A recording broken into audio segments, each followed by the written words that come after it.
রান্না করতাম, কয়েকটা আবার রাখতাম। তো বন্ধুরা, আমি আলুটা আগে রান্না বসাই দিচ্ছি। আর আমার হাঁসটা এখনো আমি করতে পারি নাই, ওই করতে পারি নাই, কারণ কেমনে তো করবো চিন্তা করতেছি কী যে অবস্থা। আমি তো মনে করছি হাঁস মনে অনেক ফ্রেশ, কারণ দেখি তো কি ময়লা ছোড়া বড়া।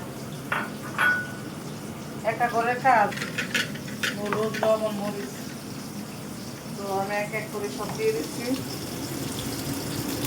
হলুদ দিয়ে দিচ্ছি, পরিমাণে কম দেবো, মরিচ আরও কম দেবো। এই বেশি দিলে মরিচ দিলে জালে খেতে পারে না, জালটা কেউ সহ্য করতে পারে না। এখন জাল খেয়ে মানুষের অনেক ক্ষতি হচ্ছে, তো জালটা অনেকে মানে অ্যাভয়েড করতেছে, এটা কেউ খেতে চায় না। আমি অনেক জায়গায় দেখছি যারা প্রচুর জাল খেত, মরিচ ছাড়া মানে বুঝতোই না, তারাও এখন অনেক কম খাচ্ছে জাল, মানে জাল খেতেই পারে না বলতে গেলে। আর আমি তো জাল খেলে ঘুমাইতেই পারি না, আমি শুধু মিষ্টি আর মিষ্টি, আমি যা থাকি মিষ্টির উপরে থাকি। চকলেট মিষ্টি, বিস্কুট মিষ্টি, চিনি চা মিষ্টি, তারপরে নাস্তা মিষ্টি, আমি মিষ্টি ছাড়া আমি কিছু মুখে তুলতেই পারি না।